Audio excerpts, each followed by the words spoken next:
don't get nothing else out of me. It ain't no less than that, bro.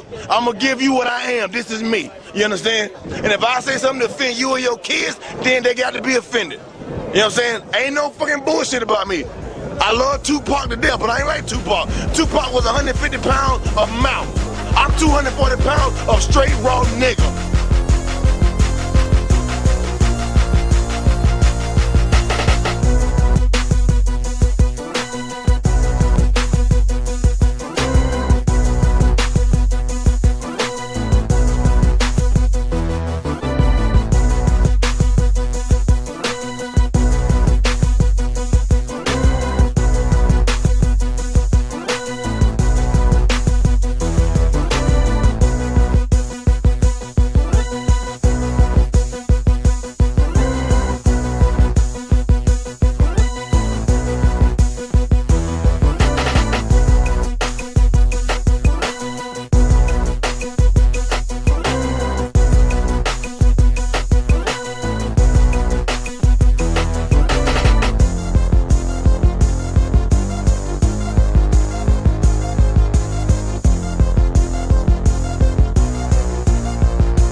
During the time he was at ECW, he kind of like revolutionized fucking extreme, what was called extreme wrestling then. Well, it wasn't he just revolutionized. I mean, he did what it was, extreme wrestling. You know what I'm saying? This motherfucker will play. This motherfucker for real.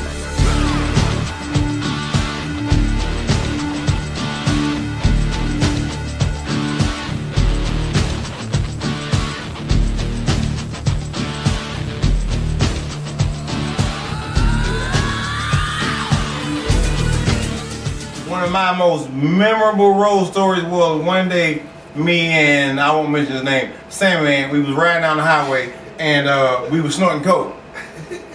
Okay, and Sandman was driving and I'm in the passenger seat, and the window rolled up, it was cold outside, and he said, New Jack, this is some good ass coke in it. And I was looking out the window and he said, Jack, he said, hey, this is good coke. I said, yeah, Sandman, I said, right now, I'm paranoid, I don't have an appetite, I can't sleep. I said, I'm talking about 500 fucking words a minute. I said, my heart is beating about 600 beats a minute. I said, my dick won't get hard for the next 3 or 4 days. I said, and I said, yeah, this coke is fucking great. And then he says, give me back my shit. He said, you sure know how to take the fun out of something. I remember the Sandman one night in Florida. We've been hanging out a couple nights, no sleep. Sandman comes to the show, and he's drinking. Sandman is a true drunk. He's an alcoholic. He's a whatever. He drinks, bro. He puts it down. We started doing oyster shooters at like 1 o'clock in the afternoon. I had a half gallon of vodka on me. Here, let me see one. Oh, no, my vodka's not here. During the show, he kept trying to run out of the locker room out in the audience, butt naked with a fanny pack on his flip-flops. So finally we convinced him to put his clothes back on, which he did. I'm standing up on the ring, up on the stage with Paulie. We're looking out at the ring. And it was Tommy Dreamer, Rhino, and Sandman. Sandman got in the ring. And Tommy Dreamer was trying to do something to him, and Rhino, Sandman pulled his pants down. That wasn't good enough. Now Sandman pulls his underwear down and pulls his shirt up. and started running around in the ring. I drank about 3/4 of a half gallon of vodka, did about 10 oyster shooters. Don't even remember much about it in the ring, but I got totally naked. There was 3,000 people there. And Rhino speared Sandman while he was butt naked. And we finally got him out of the ring, back in the locker room, and then him and Jack Victor almost got in a fight over that. And of course, we couldn't go back to that town and use that building no more. And of course, he got suspended with pay. And that was something that I will never in my life forget, because Sandman is a trooper. And only a trooper would do that. I don't remember what it was like, and I never seen a video of it because Paul made sure the video got destroyed. So I haven't seen a video of it, but it kind of, I'm a real hard person to embarrass, but my parents did call me about it because they live in Pensacola, Florida, and they read in like some little rag paper that I got naked in Pensacola, so I told them it was a publicity stunt. Oh, God, I had this Mark, man. He was a ring dude, and he asked me to do a match with him. He wanted to do hardcore. He had been doing hardcore. Okay. I started talking to him about the match, this, that, and the other. He didn't know what I was talking about. He didn't know what kayfabe meant. He didn't know if he was a face or a heel. He didn't know what the word color meant. He didn't know nothing other than, I don't give a fuck. Whatever you want to do, that's what we're doing. I said, right on. We get in the ring. We lock up. He punched me in the eye. He punched me in the jaw. And I grabbed him, and we hooked up. He tried to pick me up and dump me, and I had a blade, about an 8-inch blade in my pocket, in my pants, and I pulled it out, and I started stabbing him. I stabbed the boy 9 times, dog, with a blade about this long. And that much of it was going in him. That wasn't a rush. That was like, damn, I hate to head that camera.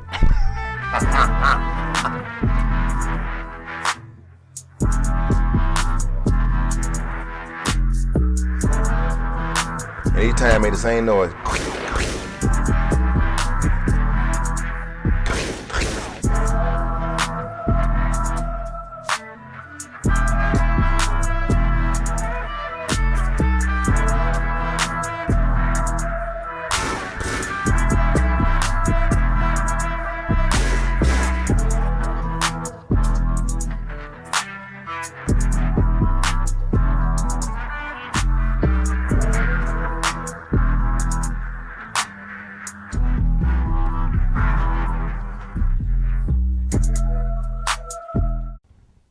And they said I stabbed him 14 times, and I did not stab him 14 times. I stabbed him 9. It was 9. It's on the tape. It was 9. Well, cops came. I went to jail. He asked me. He came out of jail. He said, if you would train me, I'll drop the charges. I said, it's done.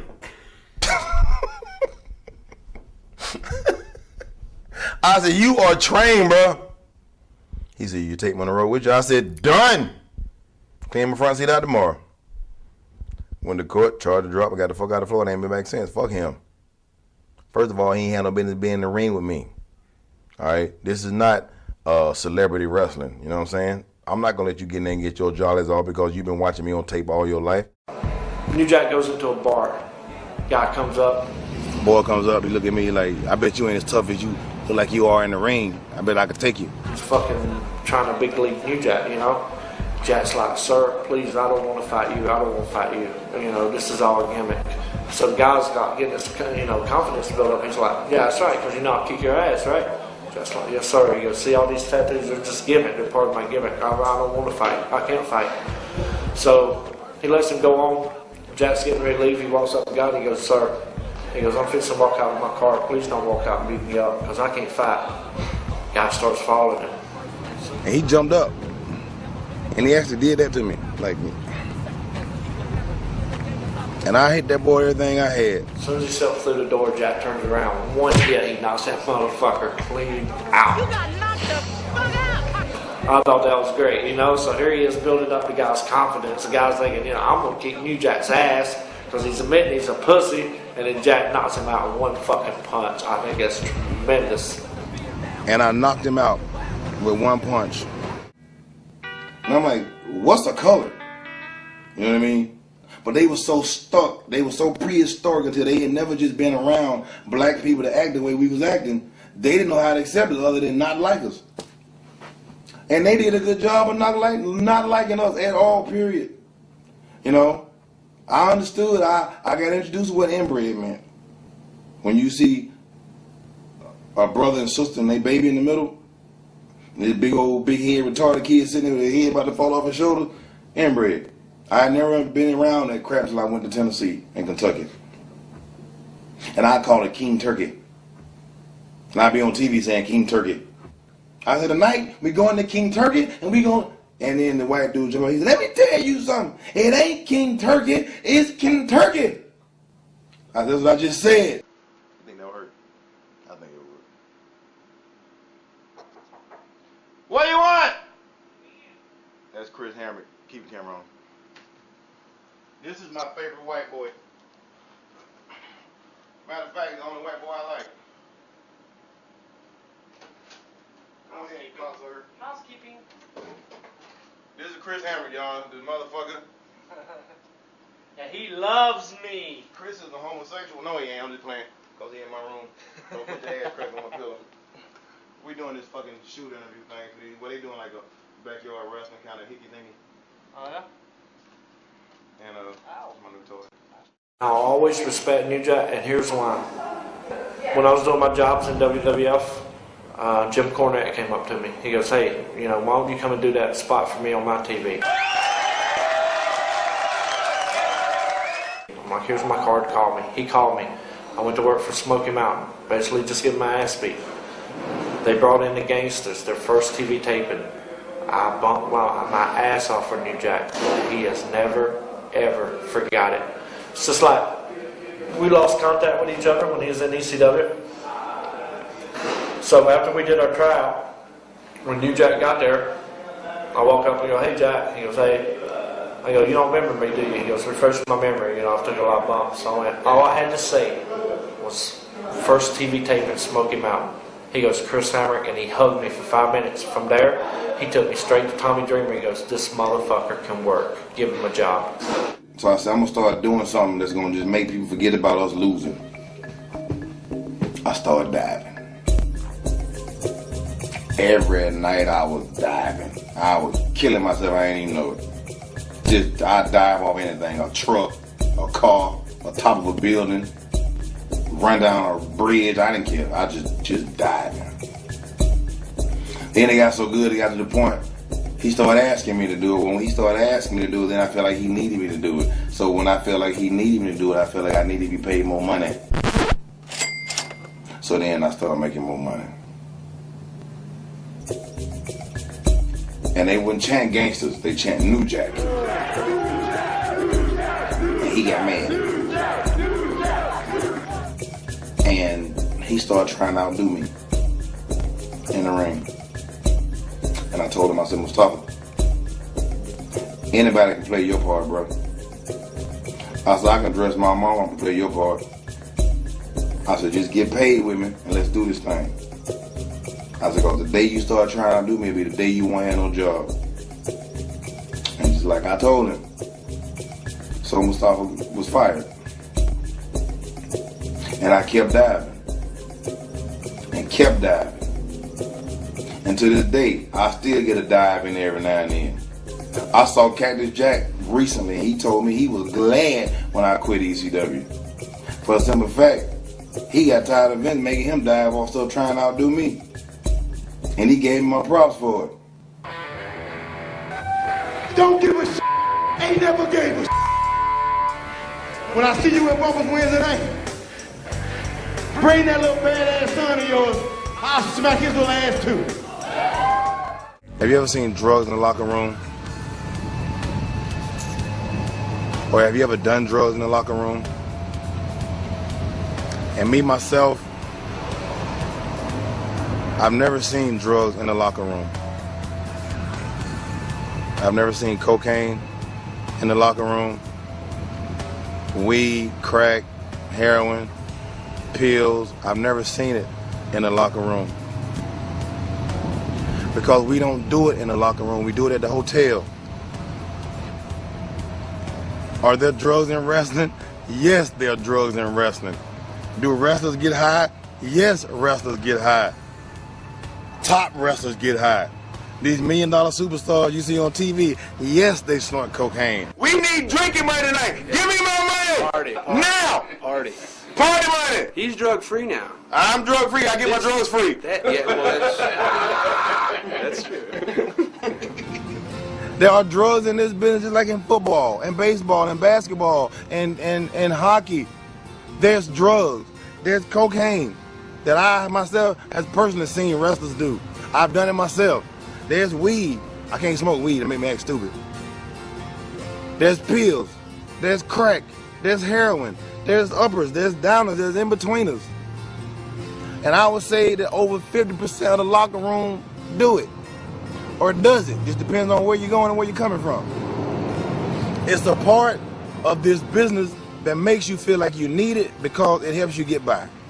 Cocaine is a wonderful drug. That was one of my shit, snorting cocaine out there. Cocaine's a drug. Cocaine's a wonderful drug. Cocaine is a beautiful drug. I take Percocets for pain. I take Somas for pain. I take Percocet to put on top of the Xanax for the Somas, for the Percocet, for the Oxycontin to be anxietized. Cocaine is a wonderful drug. I've done cocaine. Cocaine is a hell of a drug. I've done it before I went up and dove off some stuff. Sometimes I felt like I mentally needed that to give me that boost, to throw myself 30 feet to the floor. I've seen people do it. And for the wrestlers that's watching this, you know who you are. If you look up your nose and there are no nose hairs, I'm probably talking about you. And for everybody that's in this business that denies it, that's only because you're kissing somebody's butt to get a job. Or you're hoping that you get hired and you don't say nothing against the business. See, I'm not talking against the business, I'm telling you the true facts about this business. Right now, me and Bill Grams are having a really, really heated fucking discussion, all right? He got some brand new belts. He just showing me on the little TV screen, he got new belts. And I ain't never asked Bill for shit. All I asked for was a belt. I ain't never asked Bill for nothing other than a belt. And money on occasion. And somewhere to live. And a hooker. And some food. And a ride. Besides that, I ain't never asked for shit. Just a belt. And money. And food. And for better leave me alone. Bill, how long you been knowing me? Oh, God. How long have I been knowing you? Well, Loganville, first time you ever showed up. So, about 11 years. No, forever, yeah. All right, and pretend like I'm like somebody that you don't know, and I'm asking you your personal opinion. If somebody asks you, what are your feelings about New Jack, what would you say? He's very scary. New Jack is very scary. Everywhere he goes in, people believe he's mean. But the reality is, New Jack isn't mean unless, of course, he's pissed off or fucked up. Sometimes both. Then he can be very mean, and that's when he'll beat the hell out of old people like Gypsy Joe. And they put me in a match against this old dude that's about 400 years old named Gypsy Joe. No. And Gypsy Joe, you ain't seen that? I heard about it. I whooped that motherfucker silly.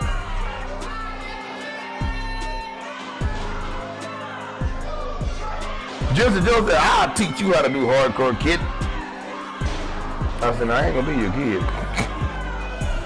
With your shit stains and your pink tights. I said, nah, we ain't gonna do that. We got in the ring, bro, and I was trying, and I told Mike Porter, I said, Mike, we can only do 1 or 2 matches. We can either do a hardcore match where I beat his ass, or we can do a comedy. I said, I don't do comedy. And the first minute or 2, I was trying to work with him, and then he headbutted me in my nose. And it sounded like somebody picked up a piece of meat and threw it on the floor. He's like, psh. I was like, this motherfucker did not just... And then he started chopping me with his fist in my neck. And I still tried to work with him. But then something just snapped.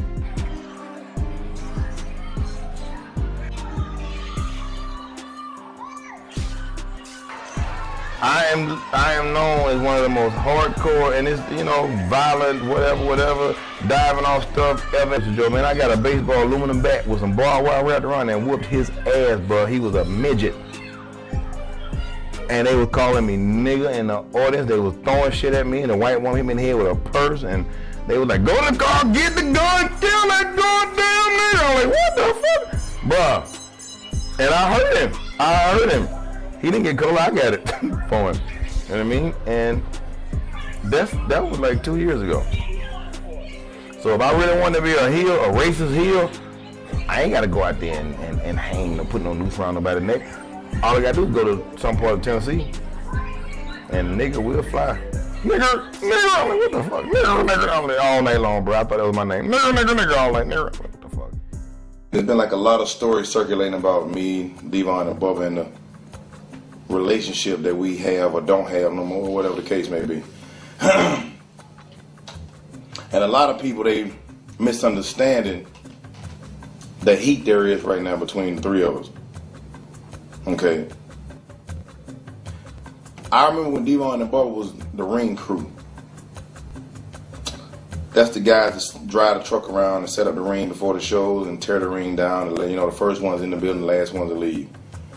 And Bubba never really did it, but Devon did because, he's like the flunky of the two. And Bubba starts to kissing Paulie's butt, and he gets a push a little bit, and he starts to help find buildings and find shows, the whole nine. And then, to make a long story short, then they get this offer with Vince. There's still no heat. Somebody called me, Jack Victor called me, he said, Jack, you seen Bubba and Devon lately? I said, no, what's up? He said, they coming out looking just like you. So one night I watched, not the whole show, but just enough of it to see them come out. And I thought it was funny they was dressed like me, the whole camouflage thing, because the tie-dye thing was just like their thing, and it was never over. So, of course, go after the biggest dog in the yard, which is New Jack. So they started copying what I wore in the ring. Then their ring music changed. And the beginning of their ring music was the same as mine on Natural Born Killers. That still didn't bother me. Me and Devon used to be in the locker room, we'd pray together before a match. Bubba has always been the string puller. He's always been the one to talk crap about Devon and about other people in the locker room and stooge and snitch on people. Like a damn We was in a building one night and we got in a fight with some fans, and when I saw Bubba fight, I realized then that he would not be one of the guys I want to be in a bar with if a fight broke out.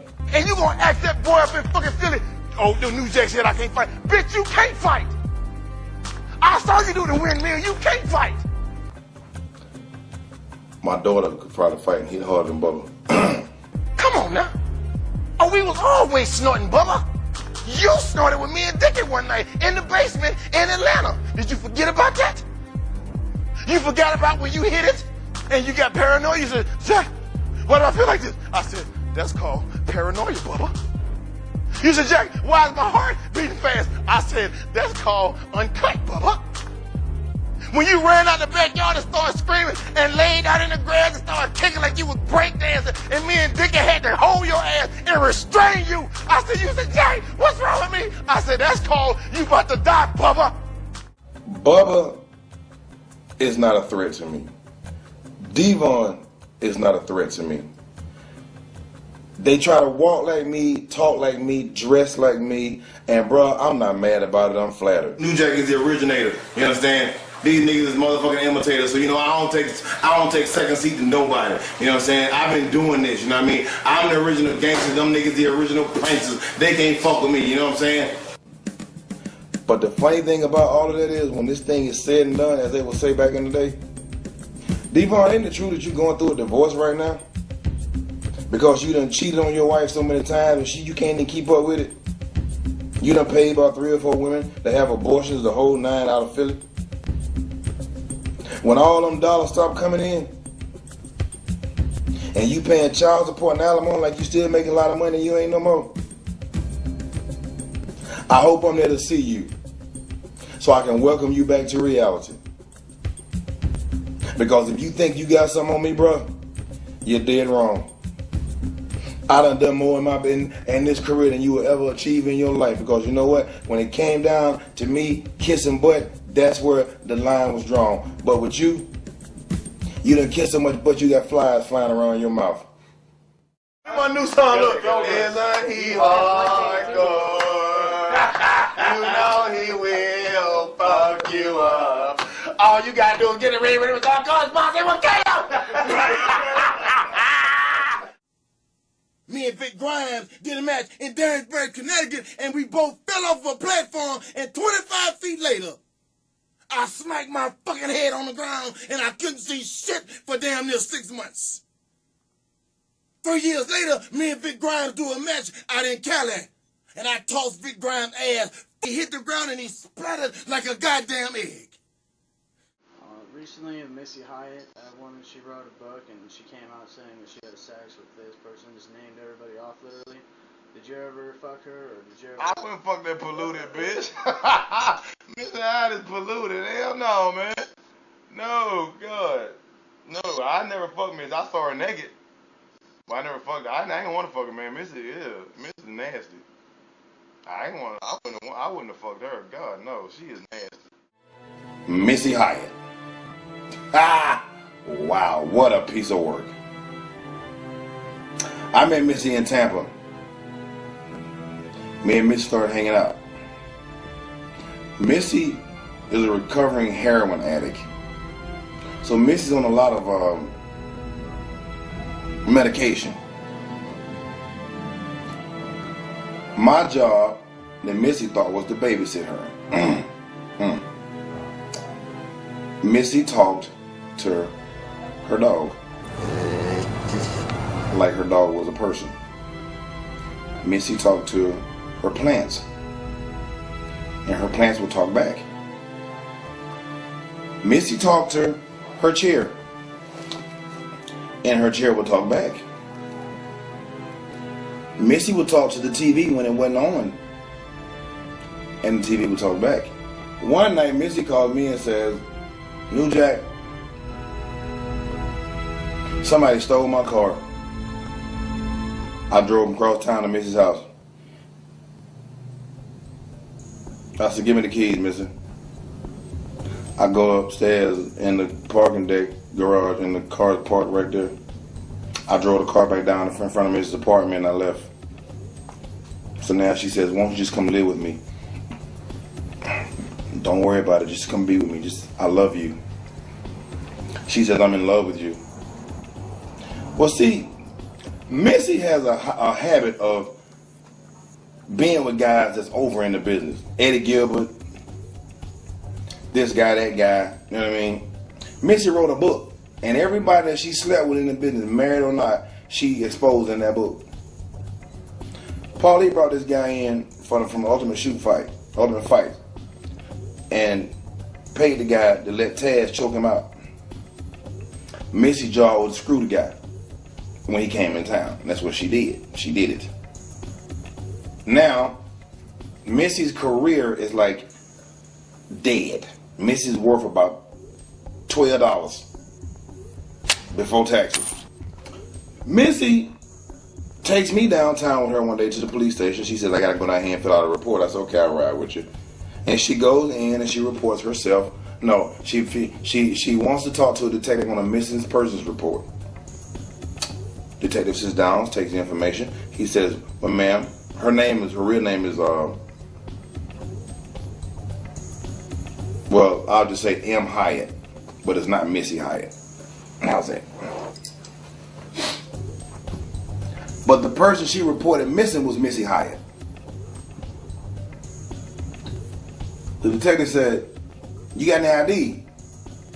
He said, "Yeah." So she showed him his ID. He said, "Well, that's strange. Y'all got the same name almost." She said, "Yeah, that's how we became friends and roommates, because we met in the bar one night and we was like talking, and that's how we discovered each other." He stops writing, looks up at it. He said, "Ma'am, are you on any type of medication?" She said, "Yeah." And dumped her pocketbook out and had about 20 different bottles of stuff in there she shouldn't have had. He said, "How could you have all these prescriptions in your pocketbook at one time?" She said, "Oh, my doctor, he's crooked." He said, he'll give you anything. They said, well, can we have a few of them balls and write his name down? She said, yeah, I'll take him. Now all of a sudden, you hear me get up and start walking down the hall. And the cop was like, sir, sit down. I'm like, oh, Lord. Missy turns in her doctor. They get a search warrant, go down to his office and seize all his information, all his books, all his files. Doc goes AWOL. 2 days later, we talked to him, told him to turn himself in. So he stand a better chance on getting some drug therapy than you would distribute a narcotic. He was gonna do that. But then he didn't. A day later, he blew his brains out. Came to me and he said, I'm in my hometown. Can you make me look good? I know I gotta put you over, but can I get all this shit in on you? Now, we had just got the straps in ECW. And then you had this kid that comes up and says, I don't mind doing the job, but I gotta get my shit off. You know? I said, okay. I need my daddy involved. He gonna hold you, and I'm gonna hit you with a chair, whatever. I'm like, okay. So I told Paulie, I said, check this out. This is gonna be a match that's gonna go down in history. I said, 10 years from now, which we almost close, people still gonna be talking about this match. I said, I'm gonna try to cut this bitch's head off because he wanted to get color, but he didn't know how to do it. And I got a surgical scalpel and taped to a piece of wood. And when it was time for him to get color, I cut that motherfucker from ear to ear. They put me in another hotel and they changed my airline ticket and I flew out 2 days later to get back home. And 9 months later, I got indicted for 7 different charges, and it was all the same goddamn charges reworded, and went to court and got acquitted. Like OJ did it and got away with it, acquitted all day long. And they knew it. And they said, we don't have, they like their match didn't even happen. But it did happen. And then Mass Transit dies a year or so ago, and his nasty ass parents tried to sue me again by saying he died because he got depressed and he ate himself to death because of what New Jack did to him. He was just depressed. Give me a motherfucking break. That was not my motherfucking fault. That motherfucker was fat when I met him. He didn't just get fat overnight. That bitch was fat when I met him. When y'all said he was 20 and he was 7. About doing it, but I'm second to nobody. Second to none.